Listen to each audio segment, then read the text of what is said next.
Hello everyone, I am Bhavana and you are watching Bhavana education diary. तो आज हम सभी लॉ एंट्रेंस एग्ज़ाम्स में पूछे जाने वाले कुछ लीगल एप्टीट्यूड्स के क्वेश्चन को क्विज़ की फॉर्म में लेकर आए हैं। तो आपको ये वीडियो पूरा एंड तक देखना है क्योंकि ये आपके लिए बहुत यूज़फुल होने वाली है।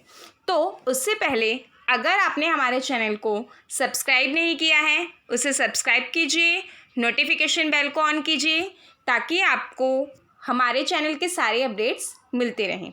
तो स्टार्ट करते हैं इस वीडियो को। हमारा फर्स्ट क्वेश्चन है, मेरे आंसर बताने से पहले आप अपना आंसर ज़रूर लिख लीजिए और एंड में ज़रूर चेक कीजिए आपका स्कोर कितना है। The Supreme Court of India has struck down the constitution act 1999 जो है अमेंडमेंट है 2014 एज अनकॉन्स्टिट्यूशनल। तो यहाँ पे जो कॉन्स्टिट्यूशनल एक्ट है 2014 का 99th है अमेंडमेंट, इसको अनकॉन्स्टिट्यूशनल किया है। It is related to option A जो है ये नेशनल जुडिशियल अपॉइंटमेंट कमीशन का है, option B religious rights, option C land exchange between India and Bangladesh, option D jallikattu bull fighting. तो ये जो बुल फाइटिंग जलीकट्टू है, इसमें चारों ऑप्शंस में जो करेक्ट ऑप्शन है आपको बहुत ध्यान से मार्क करना है। तो करेक्ट ऑप्शन है ऑप्शन ए नेशनल जुडिशियल अपॉइंटमेंट कमीशन। तो ये जो 99th अमेंडमेंट एक्ट है ये इससे डील करता है। जब भी आप कुछ भी पढ़ें, कोई क्वेश्चन कुछ भी कहीं से भी कुछ भी सॉल्व करें, अगर आपको उससे रिलेटेड कोई भी क्वेरी हो रही है, ये डाउट है, आप उसको तुरंत गूगल करें। आपके पास जो भी सोर्स है उसको जब आप तुरंत उस डाउट को क्लियर करेंगे तो आपको वो चीज़ बहुत अच्छे से क्लियर हो जाएगी और आपको जल्दी याद भी हो जाएगी। Next question is, which Indian state had prescribe minimum educational qualification for candidates contesting panchayat polls. जो पंचायत पोल्स होते हैं उसमें ये काफ़ी सजेशंस ये दिए जाते हैं कि जो मेंबर्स होते हैं तो उनकी कुछ मिनिमम क्वालिफिकेशंस होनी चाहिए। तो कई बार ऐसा भी होता है कि पार्लियामेंट में जो मेंबर्स होते हैं उनके क्वालिफिकेशंस के लिए कि मिनिमम क्वालिफिकेशन क्राइटेरिया रखा जाए, ऐसी कई बार बात उठती है। सबके अपने पर्सनल ओपिनियंस होते हैं। तो यहाँ पे ऐसा कौन सा इंडियन स्टेट है जिसने पंचायत पोल्स के लिए एजुकेशनल क्वालिफिकेशन को यहाँ पे क्या किया है, प्रिस्क्राइब किया है मिनिमम, वो है हरियाणा। लिस पेंडेंस, इसका मतलब क्या होता है? इस लीगल मैक्सिम का मतलब होता है एक पेंडिंग सूट। ज़्यादातर ये जो टर्म है ये ट्रांसफ़र ऑफ प्रॉपर्टी एक्ट में यूज़ होता है। तो जो इसका मतलब होता है कि वो जो लैंड है, मान लीजिए एक लैंड है, इस लैंड पे कोई केस चल रहा है, तो और जब तक इस पे केस चल रहा है तो ये जो लैंड है दूसरे एक पर्सन से दूसरे पर्सन को सेल नहीं होगी। तो ये लिस पेंडेंस यानी कि एक पेंडिंग सूट जो अभी भी चल रहा है। तो इसका करेक्ट ऑप्शन है ऑप्शन ए। हमारा नेक्स्ट क्वेश्चन है, the object of which one of the following writs is to prevent a person. यहाँ पे क्या करिए, is to prevent a person to hold public office. Public office को hold करने से उसको प्रिवेंट करे वो writ which is not legally entitled to hold. Which is not legally entitled to hold. सारी रिट पे आप किसी भी लॉ एंट्रेंस एग्जाम में 5 रिट होती हैं, उसमें से एक रिट पे क्वेश्चन 100% आता ही आता है। तो आपको क्या करना है, पांचों रिट को अच्छे से समझ के और उनके काफ़ी क्वेश्चंस को सॉल्व करना है।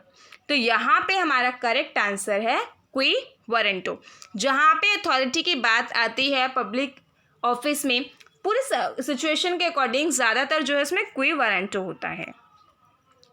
अब पर्सोना नॉन ग्राटा।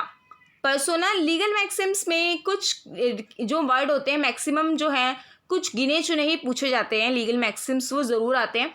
तो उनके कई बार आप रूट वर्ड भी इनमें कॉमन आप देख सकते हो। रूट वर्ड से जब आप इन्हें याद करोगे तो आप बहुत इजीली इन्हें सॉल्व कर पाओगे। अगर आपको नहीं आता है तो आप जल्दी सॉल्व कर पाओगे, आता है तब तो आपके आंसर के पूरे नंबर हैं। तो पर्सोना नॉन ग्राटा का मतलब होता है एन अनएक्सेप्टेबल पर्सन, जिस पर्सन को एक्सेप्ट नहीं किया गया है। और अगर यहाँ पे नॉन हट जाए, इन केस नॉन हट जाएगा तो यहाँ से अन भी हट जाएगा और एक्सेप्टेबल बन जाएगा person. Next question, under the constitution of India right to pollution free environment has emerge as a fundamental right from the right to. तो यहाँ पे जो सबसे ज़्यादा हमेशा से बॉइलिंग रहता है, जिस पे हमेशा से सबसे ज़्यादा बात होती है, वो इंडियन कॉन्स्टिट्यूशन का आर्टिकल 21 है, life and personal liberty. Under article 21 of Indian constitution fundamental right के अंदर काफ़ी सारे और सब जो हैं यहाँ पे राइट्स को ऐड किया गया है। उसमें right to pollution free environment है, तो hence the correct option is A. Next है ऑर्बिटर डिक्टा। मैंने इसमें देखा है काफ़ी सारे स्टूडेंट्स को ऑर्बिटर डिक्टा, रेस्ट डिक्टा, तो इन सभी में किसी ने कई कन्फ्यूजन होती है।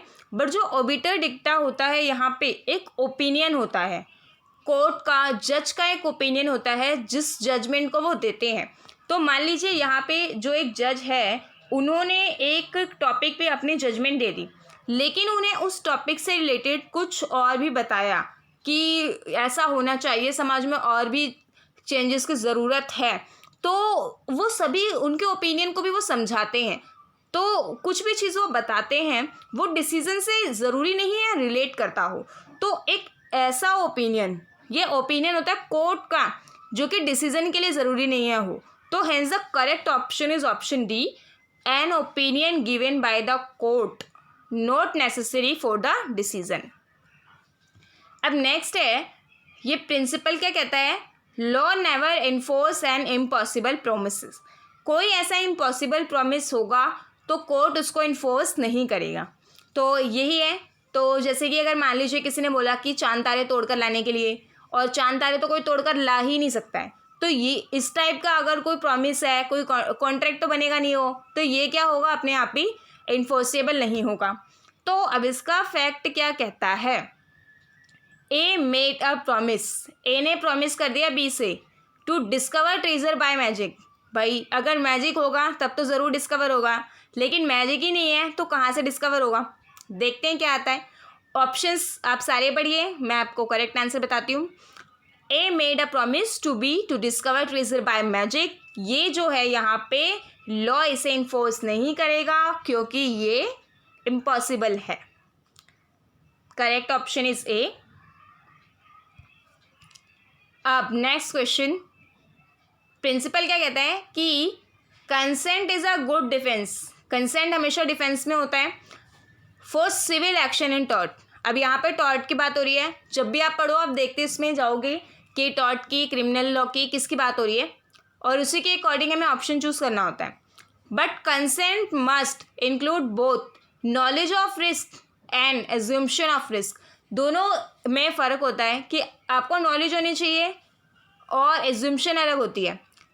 रेडीनेस टू बियर हार्म, तो मान लीजिए आपने जिस चीज़ के लिए कंसेंट दी है, आप उसी चीज़ का हार्म जो है वो एक्सेप्ट कर सकते हो, लेकिन अगर उससे ज़्यादा बियॉन्ड जा रहा है तो वो एक्सेप्ट नहीं होगा।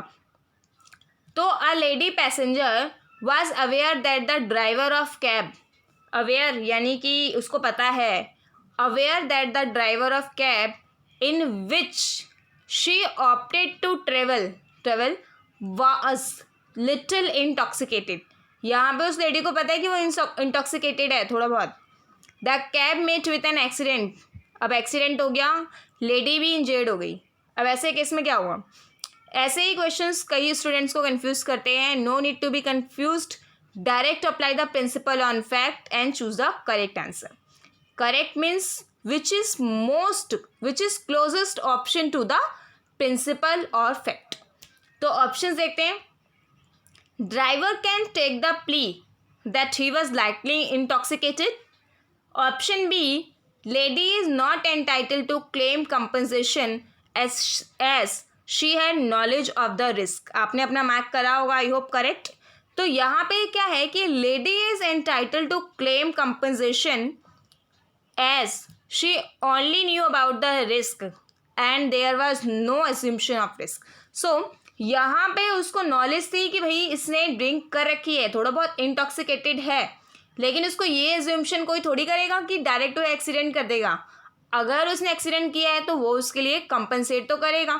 तो यहाँ पे डायरेक्ट हमें क्या करना है, प्रिंसिपल को अप्लाई करना है। इससे रिलेटेड एक और पूछा जाता है कि यहाँ पे बॉक्सिंग के लिए, बॉक्सिंग में उसके कान पे बाइट कर देता है, अगर ए और बी के बीच में बॉक्सिंग मैच हो रहा है तो लिटिल बिट हार्म, क्योंकि बॉक्सिंग में जहाँ जहाँ चोट आ सकती है वो आपकी नॉलेज ऑफ रिस्क है, बट यहाँ पे एज्यूम्शन से जो बियॉन्ड जाएगा वो यहाँ पे वो कम हार्म माना जाएगा।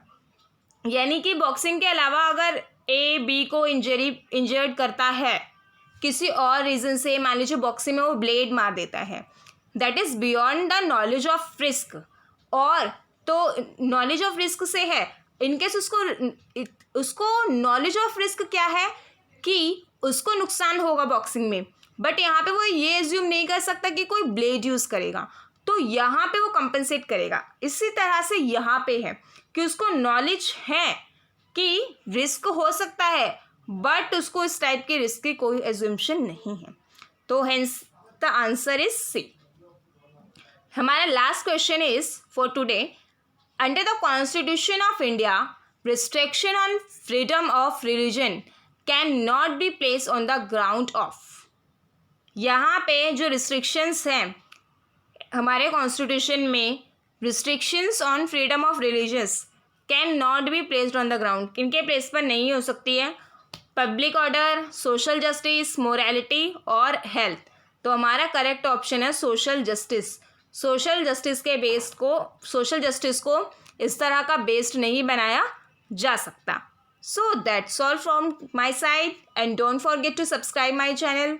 वीडियो हेल्पफुल लगे तो इसे ज़रूर शेयर कीजिए, और अगर आपको कोई सजेशन हो तो उसे कमेंट सेक्शन में ज़रूर बताइए। Thank you.